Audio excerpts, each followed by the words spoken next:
어떤 분이 음식점을 운영하는데 그 음식점에서 염소탕하고 보신탕을 팔았습니다. 그런데 어느 날도 단골 남자 4분이 들어와서 딱 자리를 잡았습니다. 그래서 여 사장님께서 4분을 향해서 남자 손님들 개 4개 맞죠? 4분 개 맞죠? 잘 모르네요. 남자분들 개 4개 맞죠? 했답니다. 그랬더니 1, 2부 때는 깔깔대고 웃었는데 3부 때는 뭔 말인지 모르는 분이 여러 분 계시는 것 같습니다. 지난 시간에는 마게도냐로 오라는 환상을 보고서 막상 갔지만 마게도냐 사람이 없었어요.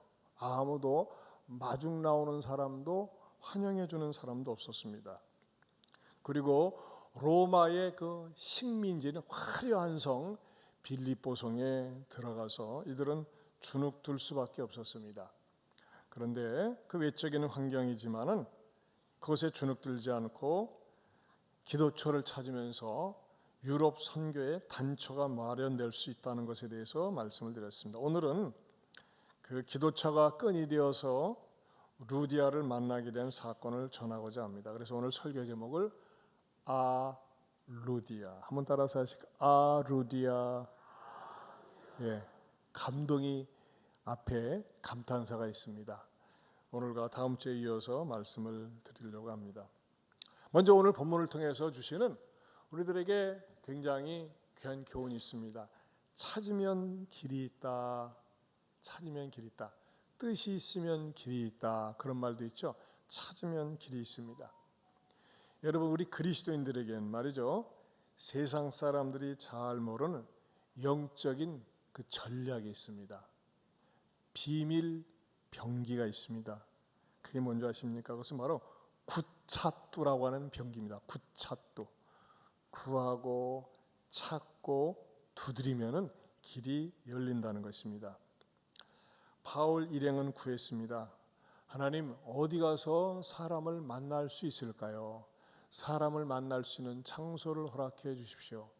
빌립보성이 화려하고 역사가 있는 성이지만 그들한테 가서 무조건 가가지고 복음을 전할 수 있는 건 아니잖아요. 뭔가 좀 복음을 전할 수 있는 그런 환경, 예를 들면 우리가 새생명 축제를 준비하고 있지 않습니까? 그때는 복음을 전할 수 있는 좋은 환경을 만들어 놓은 것처럼 복음을 전할 수 있는 좋은 환경이 어디일까요? 하면서 구하고 찾았습니다. 사실 바울은요, 항상 어느 지역에 전도를 가면은 늘 습관처럼 가는 곳이 있었습니다. 거긴 예배당이 아니라 회당이었습니다. 회당. 유대인들은요, 전 세계적으로 흩어져 있었습니다. 디아스포라. 유대인들은 오랫동안 외세의 침략을 받으면서 한 번씩 나라가 풍비박산이 나면은요, 그때마다 흩어졌습니다. 지금은 이스라엘이 악착같이 옵니까? 현재 이스라엘은 우리는 이 땅에서 망할 수가 없어 하면서 지금 이란하고 대판 전쟁이 붙었습니다. 또 이란하고는 왜 붙었습니까? 이란은요, 어떤 의식을 가지고 있냐면은 이스라엘이라는 나라가 지구에서 없어져야 된다. 그런 아주 모진 악한 마음을 가지고 있어요. 그러니까 이스라엘은 자기네들의 생존을 위해서 지금 이란하고 맞붙어 있는데, 옛날에는 어떻게 했느냐? 이스라엘이 사라져야 된다는 그런 생각으로 이스라엘을 지배하는 그런 강한 나라들이 있으니까 계속 흩어져 살았습니다. 이게 전 세계에 우리 한국만 빼놓고는 막 흩어져 사는 그 유대인들이 굉장히 많았습니다. 그런데 그 유대인들은 흩어져 사는 지역마다 꼭 세우는 것이 있었습니다. 남자들 10명이 있을 경우에만 한해서 회당을 세웠습니다. 그 회당이라고 하는 것은 유대인들의 모임 장소요, 공동체요, 예배처소요, 그리고 서로 교제를 나누고 정보를 나누는 그런 것이 유대인의 회당이었습니다. 그래서 유대인들이 늘 즐겨가는 곳이기 때문에, 정기적으로 가는 곳이기 때문에 바울은 서슴지 않고 유대인들의 그 공동체에 가서 복음을 전했다는 것입니다. 그것을 어디에서 우선 한 군데 찾아볼 수 있냐면 계속 나왔는데 사도행전 14장 1절에 이렇게 나와 있습니다. 같이 보겠습니다. 이에 이고니온에서 두 사도가 함께 유대인의 회당에 들어가 말하니 유대와 헬라의 허다한 무리가 믿더라. 네, 어디에 들어갔어요? 유대인의 회당에 들어갔습니다. 그런데 바울이 빌립보성에 들어가서 회당을 찾았는데 회당이 없었어요. 왜? 무엇을 알 수 있느냐? 하나님을 믿는 유대인 남자 10명이 없었다는 것입니다. 반드시 유대인들은요, 어려서부터 의식적으로 남자들이 10명이 모이면 회당을 세워야 된다라고 하는 의식이 철저하게 교육되어져 있었습니다. 아쉬운 것은 여자는 10명이 아니라 100명이 모여도 회당을 세울 조건이 안 됐습니다. 그만큼 옛날에는요, 남녀 성에 대한 차별이 심했었다고 하는 것입니다. 그런데 그 빌립보 성내에 유대인의 회당이 없다고 해서 포기하지 않고 하면서 어디에 가면은 전도할 수 있는 사람들이 모인 공간, 장소를 찾을 수 있을까 해서 사람들이 종종 많이 가는 강가로 갔었습니다. 그 강가에 가면 빨래도 하고 여성들이 옛날 우리 어머니들도 강가에 앉아서 이게 뭐더라? 빨래도 하고 이거 못 봐 그러나 맞박이라고 그러나 아니 갑자기 생각이 안 나네. 그걸 가지고서 빨래하면서 모여서 잡담다고 했는데 아마 유대인들은 모여서 강가에 모여 앉아가지고서 예배도 드리고 기도도 하고 그랬어요. 그런데 13절을 다시 보면요, 안식일에 우리가 기도할 곳이 있을까요? 문밖 강가에 나가. 강가에 줄을 치세요. 문밖 강가에 나갔다 그랬어요. 그런데 여러분, 제가 여러분을 위해서 여기를 갔다 왔다는 거 아닙니까? 4월 21일 날. 자, 거기 갔어요 했더니 여기는 강가가 아니라 시냇가입니다. 시냇가를 강가로 표현했어요. 한번 보여주세요. 네, 바로 이곳이었습니다. 여기에 바로 루디아가 세례를 받았다고 그래가지고 그 주변에다가 이렇게 이제 그 콘크리트하고 뭐 이렇게 십자가도 하나 세워놨어요. 또 이제 다음 시간에도 말씀드리겠습니다. 그 주변에는요, 오래된 미루 나무들이, 큰 나무들이 심겨져 있었고 시냇물 소리와 바람 소리가 어울려서 마치 시냇물과 바람 소리가 자연의 찬양 연주기처럼 그런 영적인 분위기가 보여졌다는 것입니다. 그곳에서 여인들이 모여 있었습니다. 자, 그들이 모여 앉아 있을 때에 바울은 어떻게 했을까요? 안녕하세요, 반갑습니다. 저희가 회당을 찾다가 이것을 발견하게 되었습니다. 보니까 여기서 오늘 기도하고 예배드리시네요 하면서 자기들을 분명히 소개를 했을 것입니다.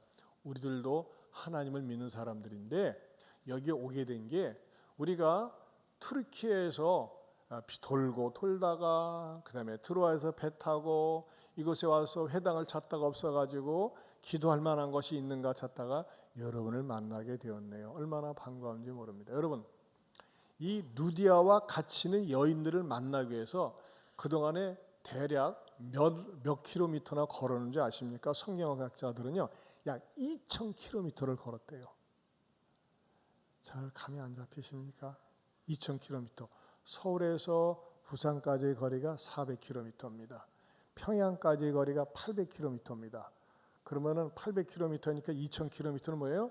평양에서 서울까지 거리를 갔다가 몇 번 왔다 갔다 한 거예요. 그 많은 데를 돌아다니고 돌고 돌아서 마침내 이곳에 왔습니다. 이제 저희들에게 왜 이곳에 오게 되었는지 말씀을 하실 수 있는 기회를 주시겠습니까? 하면서 그들에게 접근을 했다고 하는 것입니다. 제가 지난 시간에 이 말씀을 강론하면서 예안교회가 어떻게 해서 시작하게 되었고 어떤 일이 있었는지 여러분에게 말씀드린 적이 있습니다. 자, 남중동 제1예식장 국민생활관 바로 맞은편에 지금도 국민생활관 있습니다.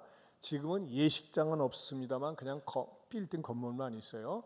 그 남중동 제1예식장에서 3개월 동안 하나님 우리들에게도 갈 길을 열어주세요. 장소가 있어야 되잖아요. 여기서는 3개월밖에 못 있어요. 어떻게 하면 좋을까요? 하면서 막 기도할 때 어떤 어린아이 하나에게 닥친 위기로 인해서 간절히 기도하게 되었고 그 어린아이가 저녁 때 심야 기도할 때에 정말 가운처럼 흰 옷을 입고 찾아오면서 우리 성도들은요 너무 충격과 감동을 받았어요. 그러면서 어떤 마음이 강하게 들었을까요? 아, 하나님 예한교회 쓰실 거구나.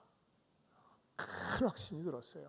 그러면서 매일 모여서 7월 23일 날 오픈하고 8월 날에 우리는 방콕이 아니라 예식장 콕입니다. 그 더운데 말이죠. 뭐 에어컨도 잘 안 되지 않은데 그 건물을 사용하다가 안 사용하니까 칙칙한 그 냄새 아시죠? 거기서 막 주구장창 기도하고 찬송하고 하나님 은혜를 주시고 사람을 보내달라고 하면서 기도를 했는데 이상한 소문이 났어요. 저 이단 생겼나 봐.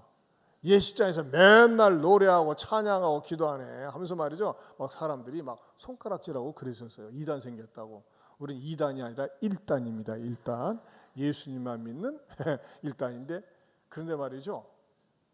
갑자기 전화가 왔어요. 이 하나님은요. 막 기도하고 매달릴 때 뭐 전화하고 오든지 기회를 주시고 만남을 주더라고요. 뭐냐면요. 나이 많으신 목사님인데 신동에 가나교회라고 있었어요. 오 목사, 나 저 신동 가나교회 목사인데 우리 교회에서 좀 빌려 써가지고 개척을 해. 네? 무슨 말씀이세요?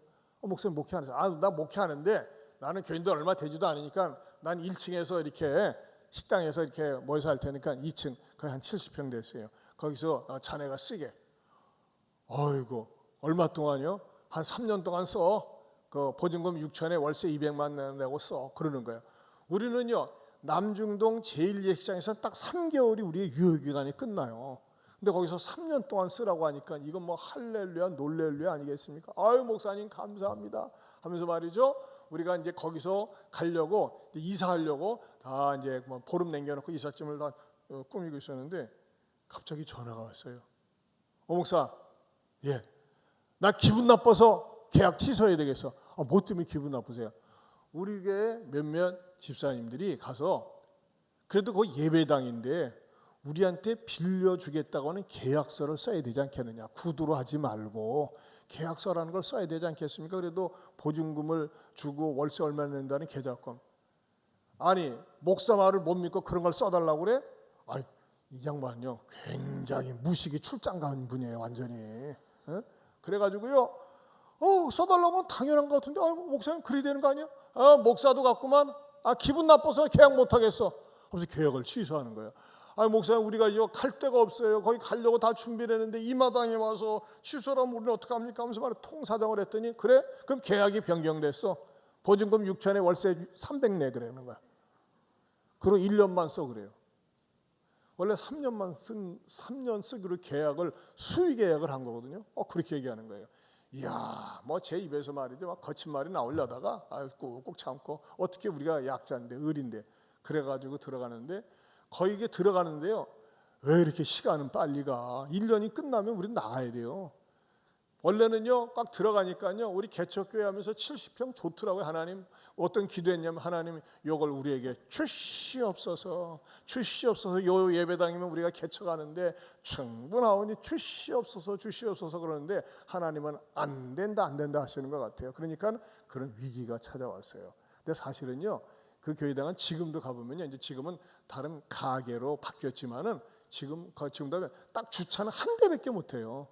그러니까 우리가 40일 특별 새벽 기도를 하는데 뭐 주차할 데가 있어야지. 새벽에 보면요 양쪽에다 놓고 다 차 세워놓고 하는데 아무튼 하나님 앞에 주구장창 40일 새벽 기도를 하는 가운데서 이 땅을 보여주신 거예요. 이 땅 비전센터에 있는 자리는 무덤이 3개 있었고 3m 높이의 완전히 야산이었습니다. 그리고 이 땅의 임자는요 이 땅과 저쪽은 주인이 18명에서 20명이 넘었어요. 그래서 누구도 덤벼들지 못했어요. 땅 주인이 워낙 많아가지고 말이죠. 이것을 누가 계약을 못해요. 계약하려고 하면 헷갈려.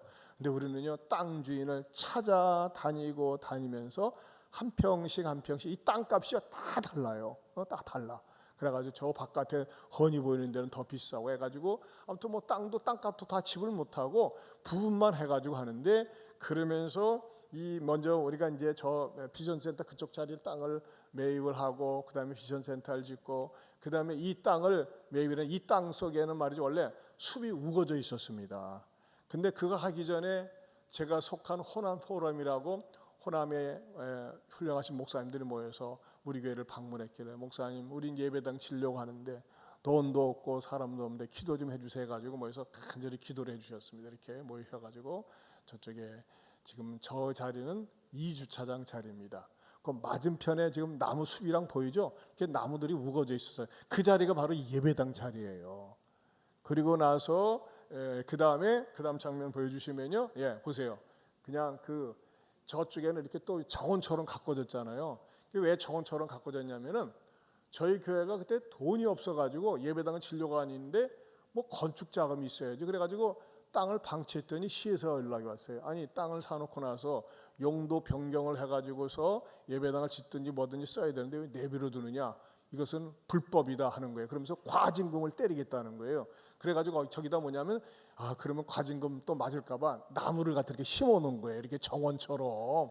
그런 다음에 한 3년이 지난 다음에 조금 모아져가지고 그 다음에 어떻게 하느냐? 드디어 저 땅을 갖다가 뒤집어 엎고 저 그 펌프카를 보세요. 길게 뻗쳐가지고 막 시멘트 공고리 바닥을 하고 그리고 여기 3주차장은 말이죠. 지금 3주차장이 나무가 지는데 3주차장 이전에 여기다가 지금 예배당을 짓고 오늘 이 자리가 있게 된 겁니다. 뭐 이거 짧은 얘기지만 어쨌든지 간에 분명한 거 하나는 뭐냐? 바울이 빌립보 성의 시내가에 가서 여인들을 만나고 그 다음에 루디아를 전도한 것처럼 하나님께서는 이렇게 이 예배당을 세우셔서 이 예배당을 통해서 많은 영혼들을 구원하는 데 쓰셨다는 것입니다. 할렐루야. 참 놀라운 거는요, 제가 정말 너무나 큰 체험을 했어요. 교회를 개척하고 위기에 맞았을 때 하나님 앞에 구하고 찾고 두들기면서 구차두의 원리를 가지고 새벽, 점심, 저녁 다니엘처럼 하루 3번씩 기도하고 틈만 나는 대로 기도가 엎드려 기도했더니 하나님께서는요, 하나님의 놀라운 방법대로 인도해 주시더라 이겁니다. 아멘입니까?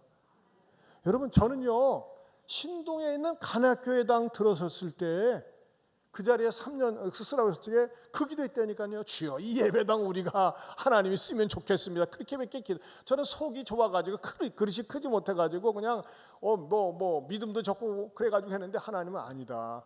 내가 너한테 위기를 줄 테니까 내게 엎드려라 하면서 주구장창 기도할 때 그때 제가 처음이자 마지막으로 한 것 같아요. 40일 특별 새벽 기도를 저 혼자서 다 했어요. 죽는 줄 알았습니다. 근데요, 내가 죽고 대신 하나님께서 이 땅을 보여주셨고 길을 열어주셨습니다.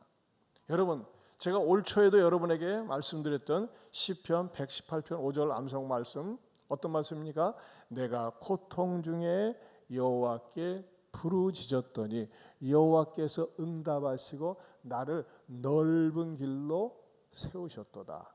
여러분, 첫 번째 우리가 깨달아야 될 진리가 뭔지 아십니까? 사방이 막혔습니까? 늘 말씀드리죠. 앞을 보면 실망, 옆을 보면 낭망, 뒤를 보면 절망, 위를 보면 소망입니다. 여러분이 위기에 처할 때는요, 기회예요. 하나님이 여러분을 위해서 작업을 하실 때고 하나님께서 여러분을 위해서 길을 마련해 놓으실 때입니다. 믿으십니까?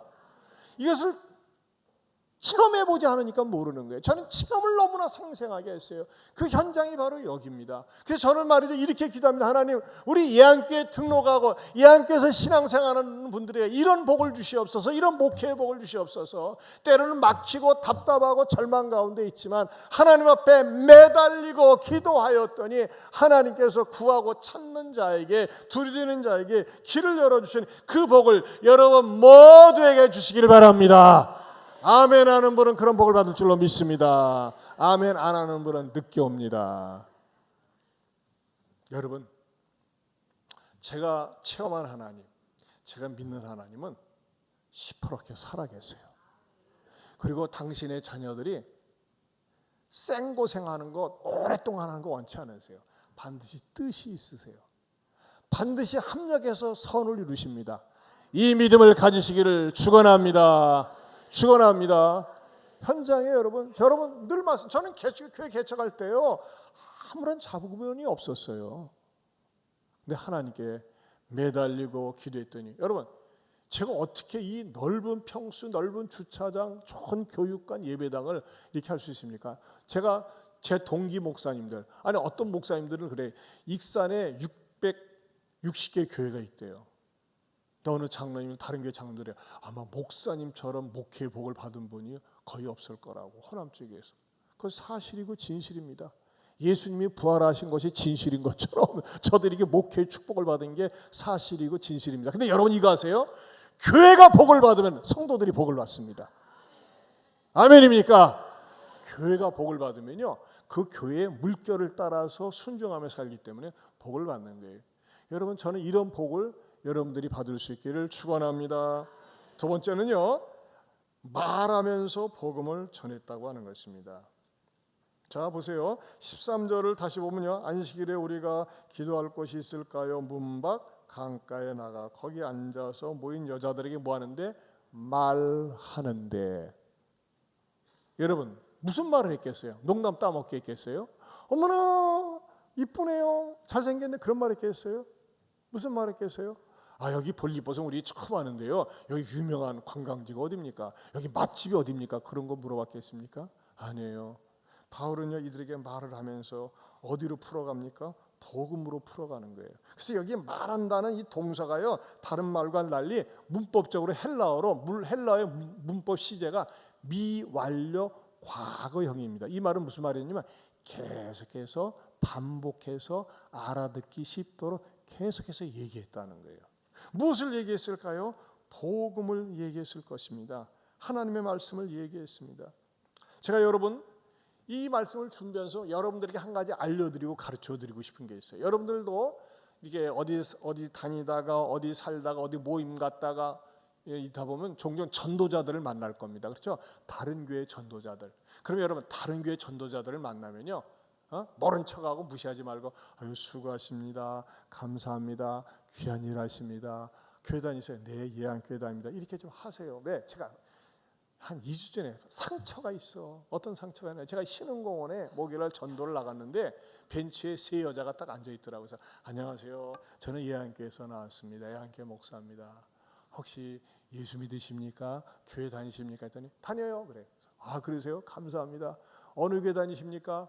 제2 어느 교회 다닌대. 제가 119 때는 실명을 했는데 제 아내가 사무 때 실명으로 얘기하면 안 된대. 그래서 제가 어느 다니. 아, 그러세요? 제가 그 목사님 잘 아는데요. 그 목사님 제가 또 이게 점검을 합니다. 신앙생활 제대로 하고 있는지. 근데 그 목사님이 성함이 어떻게 되세요? 모르는데요. 아니 그 유명한 교회를 다니면서 목사님을 모르세요? 저하고 친한데 몰라요. 신앙생활 제대로 타셔야 되겠네요. 아, 시끄러요. 빨리 가세요. 우리 얘기하는데 방해되니까. 꺼지래 나보러. 여기 상처가 되는 거예요. 저런 무례한 일이 있나, 무례한. 이야. 그래서 제가 지난주에 제주 포럼에서 그 목사님을 만났어요. 그 목사님 만나가지고 그 얘기를 딱 했더니 자기도 모른대. 몰라. 워낙 장결자니까 안 나오니까. 그러면 말이죠, 전도를 하면은 아유 목사님 수고하시네요. 알겠습니다. 제가 참 교회를 잘 나가지 않아가지고 목사님 이름을 모르는데 죄송합니다. 이렇게 얘기하면 됐잖아요. 얘기가 목사님 모른다고 그래서 제가 다시 신앙생활 잘하다고 하니까 시끄럽다고, 우리 얘기 방해되니까 꺼지라고. 얼마나 불황무식한지. 여러분 그러지 말고, 누가 여러분 옆에서 전도하면은 저는 교회 다닙니다. 여러분 교회를 다닌다고 하면요, 우리 교회로 끌어오는 거 아니에요. 열심히 다니세요, 잘 다니세요, 이렇게 격려 축복을 해주면 좋잖아요. 근데 그렇게 무례한 것 때문에 제가 상처를 받고 우리 성도들에게 제대로 가르쳐줘야 되겠다. 누가 여러분에게 전도하면은 감사합니다. 따라서 합시다. 감사합니다. 수고하십니다. 귀한 일 하십니다. 그러면 얼마나 격려가 되겠어요. 얼마나 격려가 되겠어요. 그렇게 여러분들이 격려하고 위로를 해주세요. 자, 이 바울은 어떻게 했어요? 이 사람들에게 말을 했습니다. 말을 했는데 그 여인들에게 말을 했습니다. 특별히 여인들에게 말을 했는데, 여자들에게 말을 했는데, 여자 가운데서도 루디아라는 여자가 은혜를 받았어요. 루디아가. 그렇다면요, 루디아는 누구인가? 세 번째로 하나님을 섬기는 자였습니다. 한번 따라서 합시다. 하나님을 섬기는 자였다. 어디 나와 있습니까? 다시 14절을 같이 읽어봅니다. 시작. 두아디라시에 있는 자색옷감 장사로서 하나님을 섬기는 루디아라 하는 한 여자가 말을 듣고 있을 때 주께서 그 마음을 열어 바울의 말을 따르게 하신지라. 거기다 줄을 치세요. 하나님을 섬기는 루디아. 자, 하나님을 섬기는 자였습니다. 루디아는요, 여러 가지 면에서 첫 번째 타이틀을 가졌습니다. 첫째는요, 유럽 최초의 전도의 열매고, 두 번째는 사도 바울을 영접한 사람이고, 세 번째는 유럽 최초로 교회를 세운 사람이었다는 것입니다.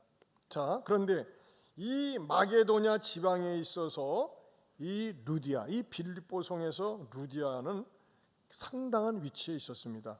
이 여인은 말이죠, 아마 로마 제국이 마련해 놓은 여러 가지 많은 잡종교 가운데 하나를 믿고 있다가 개종한 사람이라는 것입니다. 한마디로 하나님을 섬기는데 예수님을 믿지 않고 있는, 예수님을 모르는 하나님을 섬기는 유대 교인이었다고 하는 것입니다. 특별히 여러분, 로마 제국 치하에서 개종한다고 하는 것은 어떻게 보면 굉장한 불이익을 받는 것입니다. 왜냐하면요, 당시에 로마 제국의 위상은 대단했습니다. 로마 제국의 위상. 로마 제국의 위상은 어떠했느냐? 여러분, 우리말 가운데 그런 거 있잖아요. 지금도 통용되죠. 모든 길은 로마로 통한다. 여러분, 그때 당시에 로마가 워낙 길을 잘 만들기를 했어요. 제가요, 그 빌립보 성을 갔을 때 빌립보 안에 2000년 전에 깔아놓은 도로를 봤어요. 그 바위로, 돌로. 지금도 여전하다니까요. 대단합니다. 그런데 모든 길은 로마로 통한다라고 했을 적에 단순히 길만 통하는 것이 아니라 문화, 철학, 사상, 종교, 이 모든 것들이 로마화되어 있다는 것입니다. 풍요로움이 있습니다. 번창이 있습니다. 여러분, 우리가 영화 속에서나 종종 보는 경기대 격투기 공연 예술 어마무지하지 않습니까? 그런 것들이 대단한 것이 바로 로마 제국 산하에 있었다고 하는 것입니다. 로마 문명이 세상을 마치 구원할 수 있을 것처럼 보여주는 것이 로마 제국의 영향이었습니다. 그런데 로마 제국은요, 다실론을 숭배했습니다. 다실론. 여러 가지 많은 신들을 섬겼었습니다. 그 왜 그러느냐? 어떤 의식이 있었냐면은 여러 신들을 숭배하면 그 신들 가운데서 어느 한 신이라도 우리가 위기에 처했을 때 도와주지 않을까 말이죠. 보험 여러 개 들어놓으면은 여러 개 들수록 좋은 것처럼 여러 종류의 신을 섬기면 어느 한 신이 도와줄 수 있지 않을까라고 하는 이러한 종교 사상이 로마인들에게 있었다고 하는 것입니다. 그러나 루디아는 아니야. 그건 거짓 종교야. 잘못된 종교야. 유대교는 어떤 신을 믿고 있습니까? 창조주 하나님을 믿습니다. 하나님이 세상을 유일하게 창조하셨다라고 하는 그 신앙이 유대교에도 있고 우리 기독교에도 있습니다. 그런데 유대교에서 인정하지 않는 건 뭘 인정하지 않습니까? 예수 그리스도를 인정하지 않습니다. 그것은 지금도 인정하지 않습니다. 단순히 예수 그리스도는 그냥 위대한 선지자라고 인정할 뿐이지 구세주라고 받아들이지 않는다는 것입니다. 그런데 이 유대교의 다른 잡종교에서 다종교에서 개종한 사람이 누구라고요? 루디아입니다. 그렇기 때문에 루디아는 하나님을 섬기는 사람이라고 했어요. 예수를 믿는 자라고 하지 않았습니다. 얘기를 듣고 보니까 뭐예요? 나는 다른 종교에서 로마 종교에서 개종한 유대교인이고 하나님을 섬기는 자다라고 얘기했기 때문에 성경에 기록된 것입니다. 그 말을 듣는 순간 바울은 뭡니까? 맞습니다. 나도 과거에 유대교인이었습니다. 유대교를 믿어도 이만저만 믿은 게 아니라 얼마나 철저하게 믿었는지 모릅니다. 그리고 난 유대교가 이 세상의 전부고 유대교가 구원을 이루는 줄 알았습니다. 왜? 유대교는 뭡니까? 철저하게 율법을 지키는 것입니다. 여러분, 율법을 잘 지켰다고 생각하면 뭐가 생길까요? 자기 의가 생겨서 교만해집니다. 율법을 못 지켰다 생각하면 열등감에 빠집니다. 그래도 유대교가 이 세상의 최고의 종교를 알고 있었는데 어느 순간에 예수라고 하는 양반이 나타나서 자기가 메시아다, 구원자다, 그리고 우리 모든 사람을 위해서 이 땅에 구원하러 오셨고 모든 사람의 죄를 위해서 십자가에 죽었다. 그리고 더군다나 황당무계한 것은 죽은 예수가 살아났다. 이런 말을 퍼뜨리는 예수 믿는 사람들을 보고서 내가 너무나 뿔따구가 충만해서 화가 나가지고 요것들을 잡아다가 이 말 같지도 않는 이것들을 믿는 것들을 갖다 잡아다가 고문하고 감옥에다 넣고 때로는 죽이기도 했었습니다.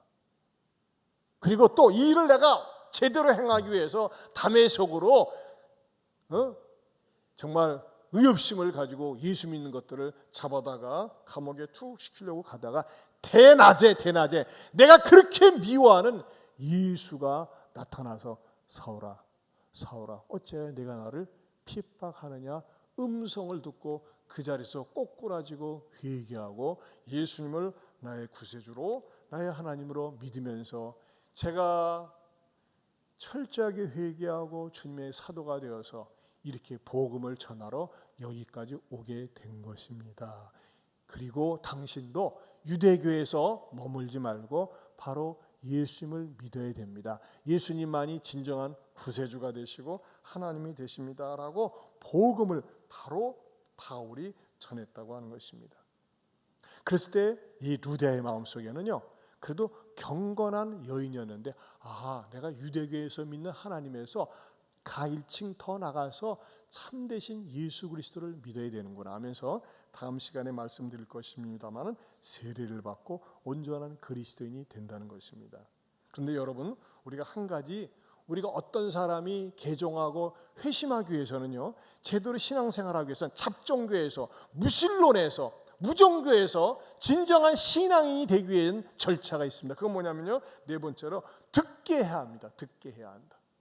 복음을 듣게 해야 합니다. 우리 14절 말씀을 다시 한번 읽어보겠습니다. 같이 한번 읽어봅니다. 시작.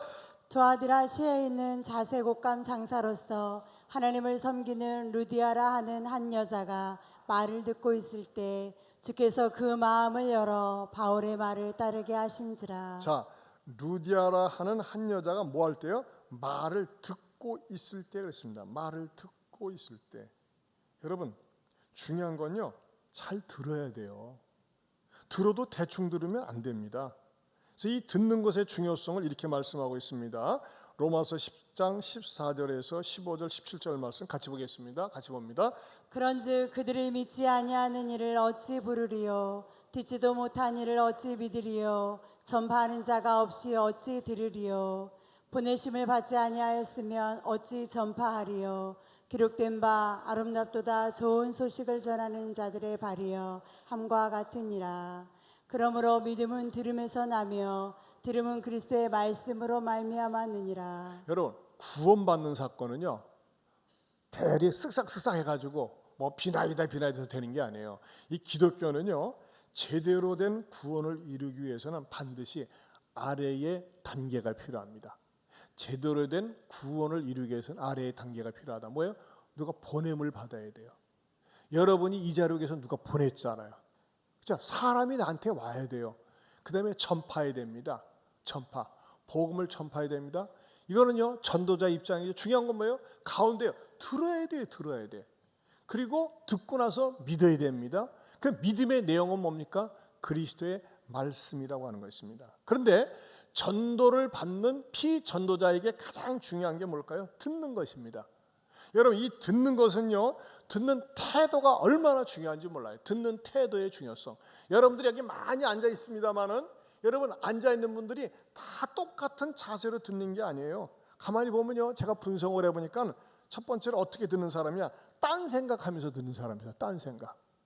어저께 저녁 늦게까지 12시 1시까지 본 드라마 본 것 때문에 계속 드라마 생각이 떠올라. 폭삭 속았수다 은혜 받아가지고 계속 폭삭 속았수다만 떠오르는 사람이 있어요. 여러분 또 어떤 사람은 뒤에 앉아가지고 항상 다른 사람 뒤통수를 봐. 빠마 잘했나 어느 미용실 갔나 저거 헤어커트를 잘못했네 하면서 말이야 머리 뒤통수만 보는 사람이 있어요. 그리고 말이죠 어떤 앉던 사람 앉아 계속 성경책을 뒤적거리거나 스마트폰 한 번씩 보거나 뭐예요? 집중해서 듣지 않습니다. 딴 생각하면서 듣습니다. 건성으로 듣습니다. 여러분 이 듣는 것 태도가 얼마나 중요한지 아세요? 면접하러 갔을 때 사람들이 다 단정한 자세로 하고 똑바로 면접관을 바라봅니다. 우리는 하나님 면전에서 예배를 드립니다. 근데 여러분 이렇게 면접 보세요. 딱. 여러분 이 자세가 뭡니까? 이게 X표예요. X표. 거절하겠다는 뜻이래요. 그리고 다리 꼬고 앉아서 보세요. 여러분 다리 꽈 버릇하면요 허리가 척추가 자꾸 삐뚤어집니다. 제가 말이죠 다리를 꼬고 앉으면 참 편하긴 하거든요. 오른쪽 다리 들었다가 왼쪽 꼬고 앉으면요 균형 잡히는 것 같지만 아니 다리 꼬고 앉으면요 자꾸 허리가 틀어진대요. 제가 그 기사를 보고서 저도 전에는 이 강대성에서 내려올 적에 굉장히 조심해서 내려와 있어요. 제가 이제 허리가 기니까는 허리가 불편한 거예요. 근데 항상 정자세로 벌써 저는 이렇게 한 지가 20년이 넘었는데 항상 다리를 정자세로 앉고 그 다음에 허리를 붙이고 이렇게 이 습관을 들이니까요 허리가 별로 안 아파요. 여러분 가운데 허리 아프신 분들은요 자꾸 다리를 꼬게 되면요 꼬는데 익숙해져요. 인생도 자꾸 꼬아져요. 꼬지 마세요. 자세 똑바로 앉으세요. 이게 굉장히 좋습니다. 그리고 이렇게 하는 건 여러분 만약에 회사에 면접하러 가는데 면접관들 딱 앉아 있는데 딱 말씀하세요. 들을 테니까 다리 꼬고 앉아보세요. 야 임마 빨리 나가라 그러지. 누가 받아들이겠어요? 하나님 앞에서도 마찬가지예요. 면접관 앞에서 잘 보이려고 회사 들어가려고 자세 바른 자세로 앉아 있는데 하나님 앞에 예배 드리면서 말이죠. 설교 시작 전부터 눈을 쭉 감고 있다든지 계속 주무시는 거야. 밤새 뭐 했는지 밤새 영화 보고 밤새 말이죠 인터넷 보고 그건요 하나님 앞에 올바른 자세가 아니에요. 여러분 가운데 내가 말씀을 듣는데 피곤하다 그러면 일어서도 돼요. 우리 교회 어느 집사님 같은 경우도 일어서 난 피곤하니까 그건 오히려 좋은 거죠. 집중하기 위해서. 근데 앉자마자 그냥 말이죠. 설교가 한참 되는데 주무시는 건 제 탓이에요. 제가 졸리게 만들었으니까. 근데 시작하자마자 주무시는 건 그건 대개 책임이에요. 그건 하나님 앞에서 은혜를 못 받아요. 그래서 예배를 드리면서 말이죠. 항상 자세가 중요하다. 두 번째로는요. 비판하기 위해서 듣는 사람이 있어요. 무슨 설교 속에 메시지 속에 꼬투리 잡을 것은 없는가. 검사처럼 말이죠. 검사 항상 비판적 자세 아닙니까? 이런 사람들의 대부분 누가 바리새인들이 그랬어요. 예수님의 말씀을 하나님의 말씀을 전하는데 항상 비판하기 위해서 뭔가 문제를 찾기 위해서 듣는 거예요. 그 사람들은 예수님의 주옥 같은 말씀을 들으면서도 지옥 갔으니 얼마나 불행합니까? 세 번째로는요. 분노하면서 듣는 사람이 있어요. 말씀을 들으면서 분노를 해. 복음을 전하면 분노를 합니다. 막 화를 냅니다. 제가 한 몇 주 전에 저녁 때 이제 토요일 날 운동할 시간이 없어가지고 그럴 때는 주차장을 돌거든요. 이렇게 주차장을 딱 도는데 어떤 남자분이 딱 저쪽에서 들어오더니 주차장을 돌더라고요. 그래서 안녕하세요 반갑습니다. 했더니 건성을 그래요. 그리고 뭐 가만히 그 사람 이렇게 살펴보니까 삥 돌아 그래서 그 사람하고 같이 돌기보다는 마주쳐야지만이 한마디라도 잘할 수 있다. 제가 역주행을 해가지고 다시 쫄아가지고 안녕하세요. 저 예한교 목사인데 교회 다니십니까? 예수 믿으세요? 나 이런 말 듣기 싫어서 여기 안 오려고 그랬는데 그러더니까 대번에 그래요. 이런 말 듣기 싫어서 여기 안 오려고 그랬는데 이제 재수없이 걸렸다 이거. 그러세요. 그래서 선생님 예수님 믿어야지 천국 갑니다. 기분 나빠. 내가 저 말 듣는 수가 뿔따고 하나. 왜 예수쟁이들은 다 같이 아무 종교나 믿으면 천당 간다고 그러지 왜 예수만 믿으면 천당 가느냐. 기분 나빠. 나 운동 못하겠네. 돌아서 가더라고요. 저 뒤통수 쏟아대고 그래도 선생님 예배 참석하셔야 돼요. 예배 한번 드려보세요. 그러면요 깨달아집니다. 듣기 싫어 하면서 가버리더라고. 잘 가세요 그랬죠. 뭐 때문에 그런지 모르겠지만 이 복음이 들어가면요 분노하고 화를 내고 우리 주차장 돌기 좋거든요. 난 당연히 그런 말을 할 수 있잖아요. 근데 그런데 말이죠 막 이런 말 듣기 싫어서 내가 여기 안 오려고 했는데 재수없게 걸려들어 가지고 이런 말 듣는다고 막 분노하더라고요. 여러분 이런 사람들이 지금도 있어요. 그런 사람들을 위해서 어떻게 돼요? 그런 거친 마음, 분노의 마음, 완악한 마음이 녹아질 수 있도록 우리가 기도해야 된다는 것입니다. 특별히 여러분 우리 새생명 축제 때 여러분들 계속 만나고 접촉하고 그들을 데리고 오려고 하지 않습니까? 기도를 많이 해야 됩니다. 어떤 마음을 가질 수 있도록 네 번째로 간절한 마음으로 들을 수 있도록 간절한 마음. 간절한 마음 뭐예요? 사모하는 마음입니다. 열린 마음입니다. 내가 오늘 이 말씀을 듣지 않으면 나는 못 견딥니다. 무엇인가 응답을 받아야 됩니다. 내 인생에 어려운 문제가 있는데 제가 교회를 못 정해가지고 이전 교회에서 상처를 받고 힘들어하는데 내가 오늘 말씀을 들으면서 건강하고 좋은 교회를 분별할 수 있도록 하나님 은혜를 주세요. 망설이지 마시고 여러분 간절한 마음으로 듣도록 해야 됩니다. 어저께 제가 이제 전도세 시간에 설교를 하면서 그런 내용이 있었어요. 남북이 서로 교류를 나누면서 저도 이제 북한을 갔다 온 적이 직접 비행기 타고 그 얘기는 또 딴 얘기지만은 보통 북한을 들어가려고 하면요 중국 연길에서 순안공항으로 갑니다. 근데 저는 2002년도에 우리가 북한 어린이 돕기 바자회를 하면서 분유를 그때 한 500만 원어치 보낸 적이 있었어요. 근데 어떻게 알고 북한에서 연락이 왔어요. 우리 북한을 방문해 달라고. 놀랬죠? 간첩 아니에요. 해가지고 제가 정식으로 정부에다 신청을 해서 통일부에 가서 교육을 받은 다음에 칼기를 타고요. 그때 당시에 김포공항에서 저기 직항로로 여러분 남북 분당 70년 역사상 직항로를 타고 순항으로 가는 게 아니라 직항로 전세기를 타고서 297명이 순안공항에 간 것은 우리가 최초입니다. 그 얘기는 따로 나중에 기회 있으면 드리고 제가 이렇게 북한도 갔다 왔었어요. 근데 한참 이렇게 김대중 정부 때 있었던 일입니다. 근데 그때 당시에 남한의 많은 목사님들이 북한도 방문하고 그러면서 같이 앉아서 회식하는 시간이 있었어요. 제가 평양 식당에 가서 평양에 저 단고기도 먹어보고 이 단고기가 진짜 맛있습니다. 단고기 뭔지 모르는 분은 개인적으로 물어보시면 제가 알려드리겠습니다. 자, 근데 거기 식사를 하는데 자 우리 모처럼 만남을 위해서 우리 동무들하고 같이 한잔 하십시오면서 소주를 따라가지고 다 소주를 마시는데 우리는 그리스도인이고 목사이기 때문에 소주를 마시지 않습니다. 그랬더니 북한에 있는 그 동무들이 아니 소주도 마시지 않고 무슨 재미로 삽니까? 했더니 우리 목사님 가운데서 아주 또 영감 있는 목사 우리는 소주보다 더 좋은 구주를 마시고 삽니다. 그래서 구주 그런 소리를 처음 들어보는데 어디서 나옵니까? 네, 성경에서 생산되고 있습니다.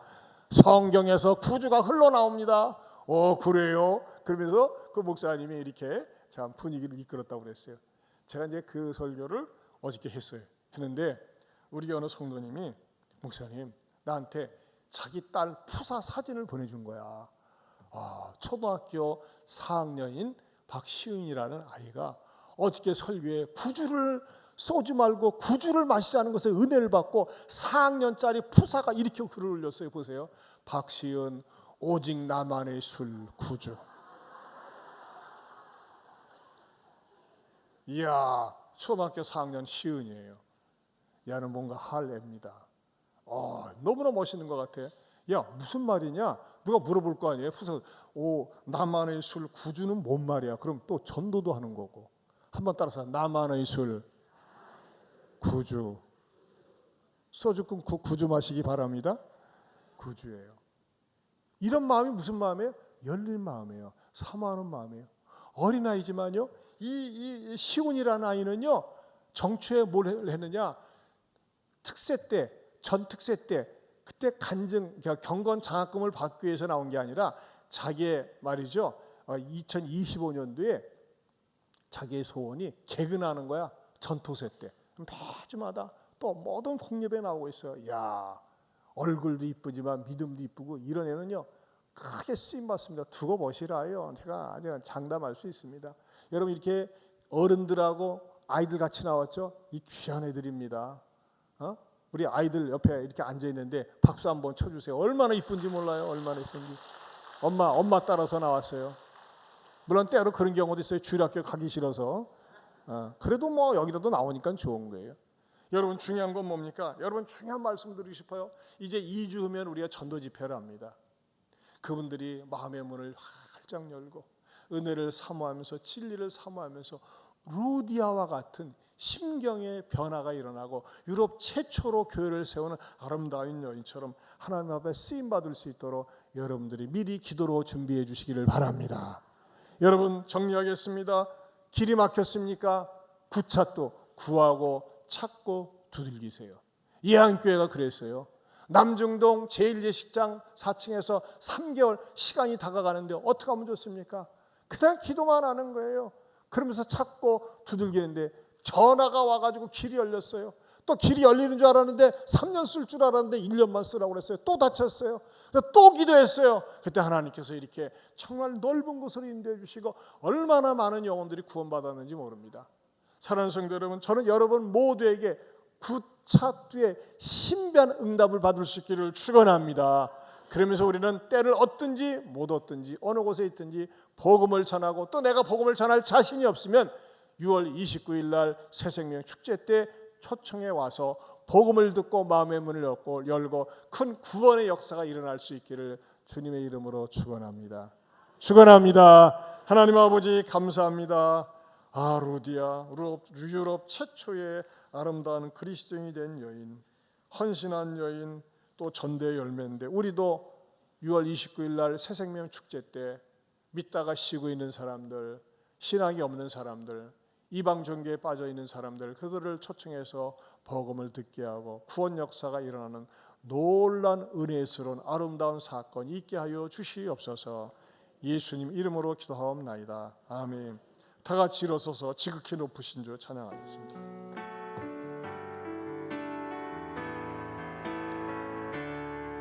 소망없고 빛도 어두운 세상에 하나님이 사랑하사 우리에게 오셨네.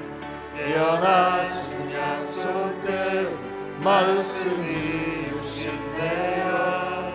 하늘 영광 버리시 이 땅을 주가 지으신 모든 세상을, 주가 지으신 모든 세상을 구원하려 영광의 주 예수님 죽음을 택하셨네. 그 고통 속에서도 주의 뜻 기억하사 그를 이루리 십자가 주가 지으신 모든 세상을, 주가 지으신 모든 세상을 구원하려 영광의 주 예수님 죽음을 택하셨네. 그 고통 속에서도 주의 뜻 기억하사 그를 이루리 십자가를 지셨네. 찬양하세요. 찬양하세요. 우리 주 삼위일체 하나님 지극히도 오신 주 영원토록 부활하신 그 아침,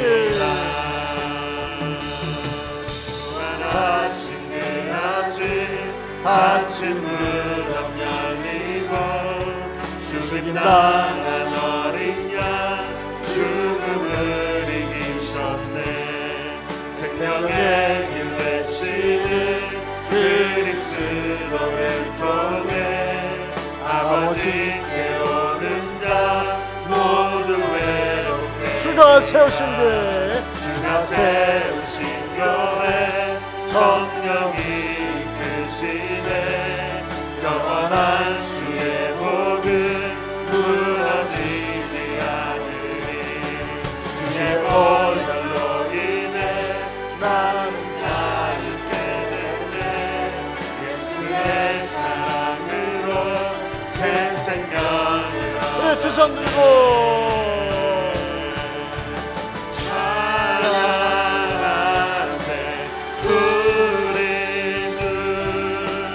삼위일체 하나님 지극히도 오신 주 영원토록 다시 한번 찬양하세요. 우리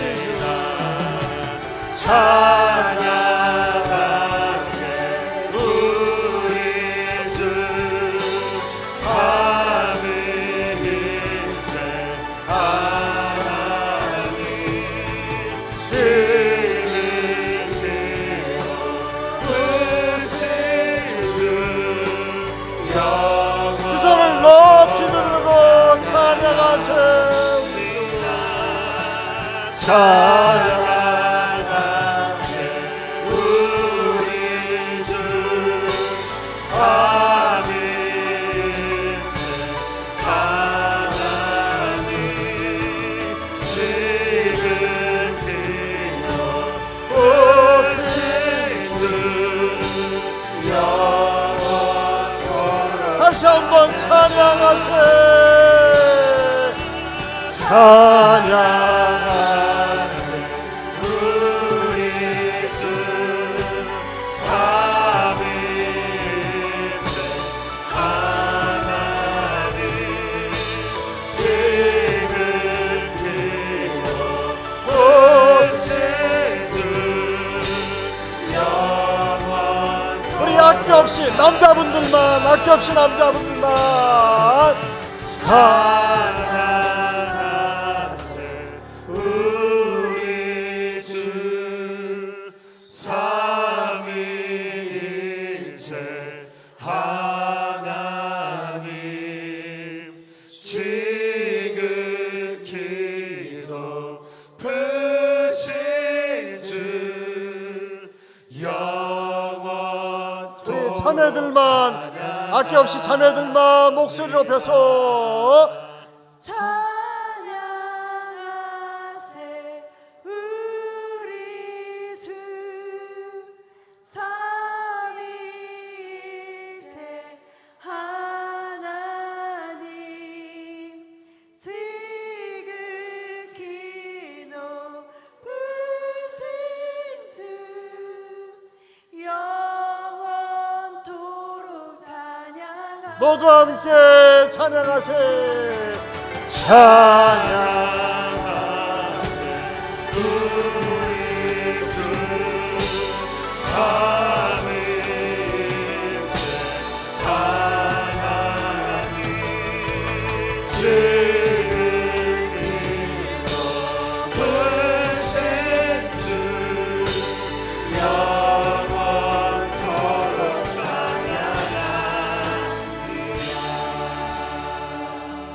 여러분 눈을 감고 생각해 보세요.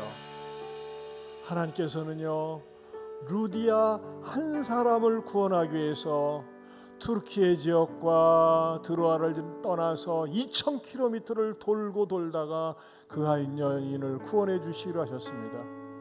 여러분 내가 오늘 예배자로 되기까지 내가 구원받기까지 얼마나 많은 분들이 기도하셨겠습니까?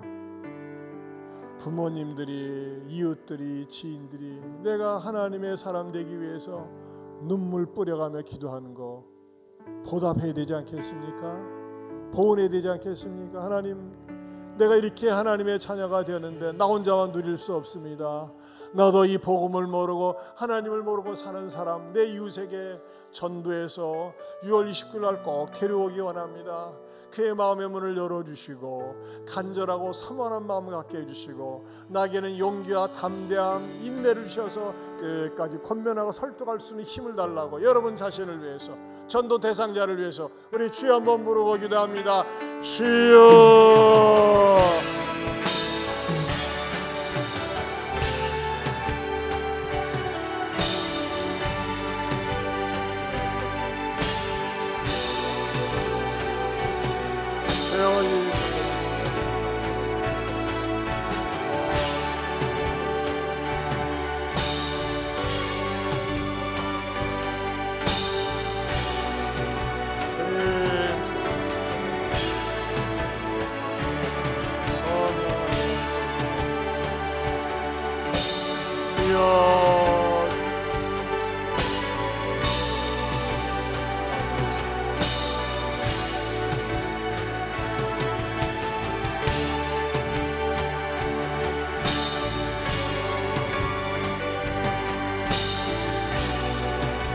하나님 아버지 루디아 한 사람을 구원하기 위해서 바울과 일행은 2000km를 돌고 돌아 냇가에 가서 이 여인들을 만나 복음을 전하게 되었습니다. 우리는 얼마나 좋은 시대에, 얼마나 편안한 시대에 살고 있습니까? 또 나를 볼 때 내가 얼마나 많은 하나님 앞에 복을 받았습니까? 이것을 나 혼자만 독점하고 독식하지 말게 하시고 이 복음을 나누는 일에, 전하는 일에 앞장서는 우리 모든 이 안의 성도들 되게 하여 주시옵소서. 이제는 우리 주 예수 그리스도의 은혜와 하나님 아버지의 변함이 없는 사랑과 성령님의 감화감동 교통하심의 은혜가 구차도의 원리를 붙잡고 응답받고 말씀에 대한 진지한 경청의 자세와 루디아처럼 나도 누군가를 주님께 인도하고 복음을 전하는데 앞장서겠다고 다짐하는 모든 성도들 위해 영원토록 함께 있을지어다. 아멘.